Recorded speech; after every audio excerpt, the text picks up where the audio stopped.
Álvaro Marchesi, señoras ministras, Darío, queridos asistentes, meter un discurso semipolítico en mitad de esta inauguración tan emotiva con el postino, con el programa de Luces para Aprender, pues es como poner un canto gregoriano en la mitad de un festival de música rock. Voy a tratar de ser muy breve, entre otras cosas, porque no quiero que me suceda lo de una persona que le preguntó a los organizadores de un evento como este de qué tiempo disponía, y ellos le dijeron: usted tiene el tiempo que quiera, nosotros nos vamos en 10 minutos, ahí le dejamos las llaves y las luces, apague las luces y nos vemos mañana.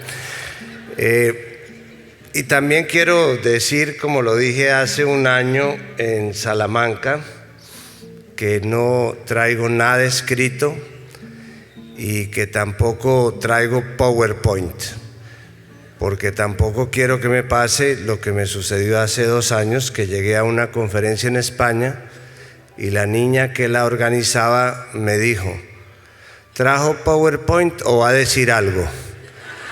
Así es que yo voy a decirles algo esta noche y no traje PowerPoint.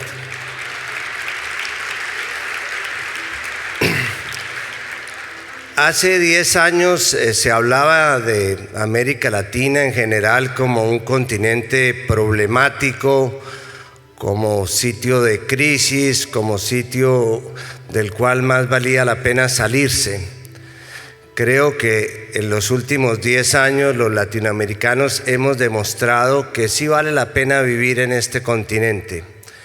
En esos últimos 10 años hemos reducido el número de pobres en 70 millones, hemos crecido por encima de los niveles promedio de crecimiento económico del mundo en general, y hemos logrado hacer todo esto sin sacrificar nuestra democracia, sin que hubiera una sola ruptura democrática, a pesar de esto que François Rebel llamaba las tentaciones totalitarias.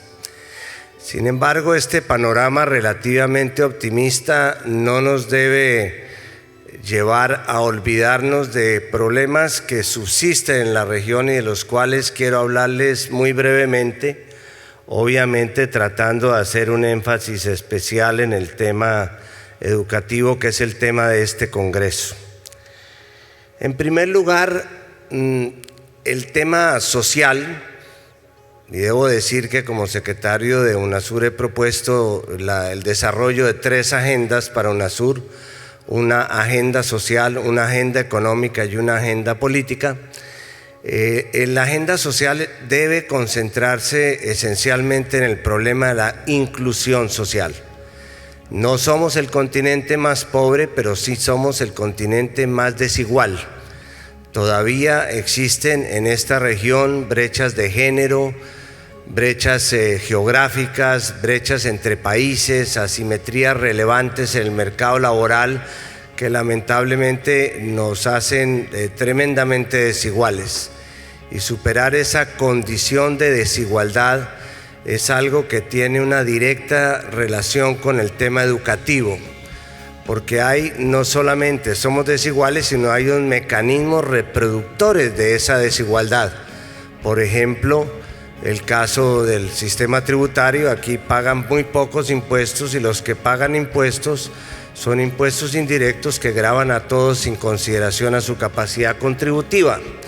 Por ejemplo, hay un sector informal donde viven 60% de los trabajadores que no tienen seguridad social, que no tienen primas, vacaciones, y que simplemente están esperando un contrato de trabajo que les llegue un día. Y otro mecanismo reproductor de esa desigualdad es, por supuesto, la educación. La educación que discrimina entre unos sectores sociales, entre el campo y entre la ciudad.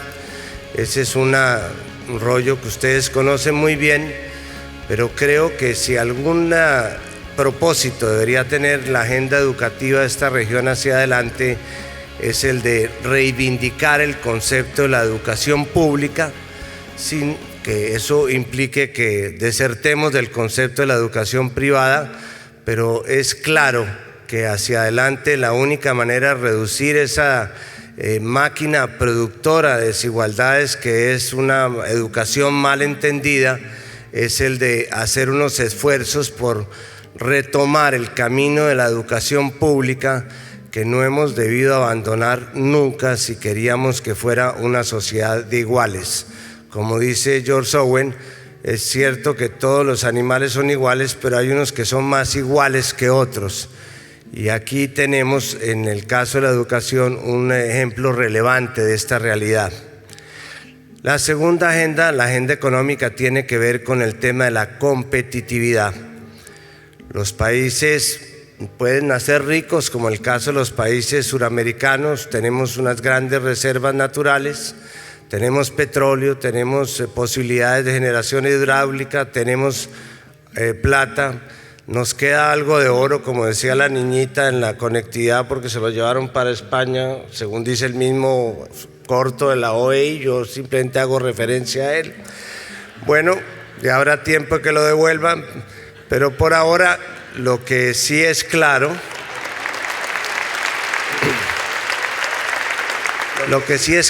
es que nosotros no estamos siendo competitivos.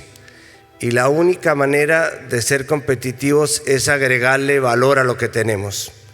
Si no somos capaces de crear valor y de agregar valor a lo que tenemos o a lo que podemos llegar a producir, simple y sencillamente estaremos como dueños de una gran vaca que produce leche, pero tenemos que hacernos a la idea de que esa leche se puede acabar en cualquier momento y que necesitamos aproximar la educación a lo que es la razón de ser del futuro, que es el conocimiento. Una sociedad que no tenga investigación y desarrollo como tienen los otros países. Estamos invirtiendo en América Latina no más del 0.6% en investigación y desarrollo, cuando los países que nos llevan la ventaja están invirtiendo alrededor del 2,5%. Si no somos capaces de hacer una educación pertinente, una educación que se centre no solamente en la educación formal, sino en la educación que tenga que ver con la apropiación de conocimientos y la generación de esos conocimientos, simple y sencillamente vamos a seguir siendo una sociedad desigual. Nosotros no podemos incurrir en la famosa anécdota del científico en Estados Unidos que va repitiendo, le tenía pavor al avión, entonces él andaba en el automóvil con su chofer, que era de apellido Smith, repitiendo por todos Estados Unidos su teoría sobre la física cuántica. Y un día, cuando iba llegando a Illinois, le dice a Smith: vea, Smith, yo estoy muerto del sueño, usted ya se sabe esta conferencia de memoria, ¿por qué no eche la conferencia y yo me siento atrás y me hago una siestica mientras que usted se echa la conferencia? Y Smith le dice: sí, yo la conferencia la sé, pero si me hacen alguna pregunta. Dice: no, pues usted dice que no se contestan preguntas, que usted simple y sencillamente no está para contestar preguntas, y eso es válido en las comunidades científicas. Efectivamente, Smith se echa una conferencia impecable mientras que su jefe está dormido en la banca de atrás. Y cuando termina, una persona levanta la mano y le dice: yo quiero hacer una pregunta. Entonces Smith le dice olímpicamente: yo no recibo preguntas. Dice: que no recibe preguntas. Vengo de un viaje de 3 horas, pagué $80 de avión para venir a verlo. Además tengo la pregunta preparada, le dije a mis estudiantes que cuando regresaba les traía la respuesta, y usted todavía me dice que no acepta preguntas. Bueno, todo el público se pone del lado del señor, y finalmente Smith, ya un poco azorado, le dice: bueno, haga su pregunta. Le dice: bueno, ¿usted cree que si su teoría cuántica la pone en contraste con la teoría de la relatividad de Einstein y la eleva al cuadrado, sacando las respectivas derivadas matemáticas de raíz P, ¿usted cree que su teoría se sostiene? Y Smith, sin inmutarse, le dice: vea, esa pregunta suya es tan sencilla que hasta mi chofer, que está allá atrás, se la puede contestar. Nosotros, ese no puede ser nuestro destino tecnológico, de que nosotros como Smith estemos repitiendo las teorías de otros países. Por eso necesitamos una educación tecnológicamente pertinente.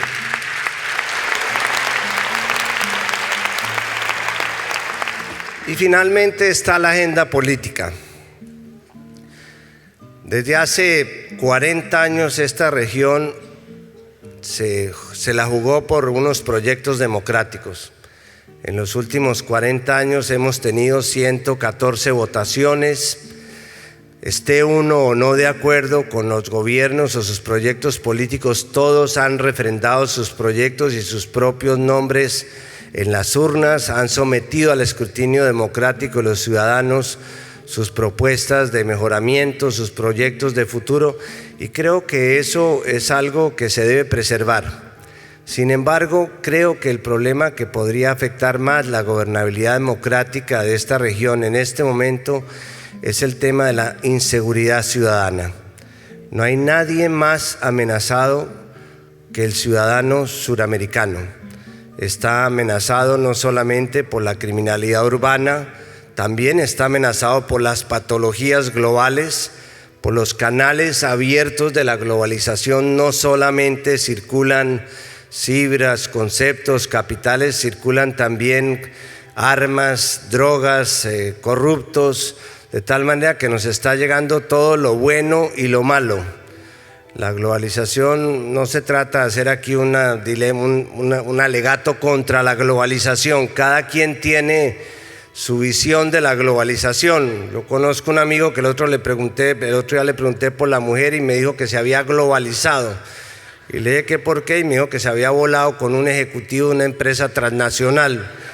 Pues nosotros también tenemos nuestra teoría de la globalización, y así como nos están llegando las cosas buenas de la globalización, también nos están llegando las cosas malas de la globalización a través de estas redes abiertas que estamos instalando. Y no solo esto, sino que según las últimas evidencias científicas, parece ser que esta es la región que está más amenazada en términos ambientales por el desajuste climático, no solamente en el Caribe por los terremotos y los huracanes, sino también en esta zona del sur por todo el tema de los fenómenos oceánicos.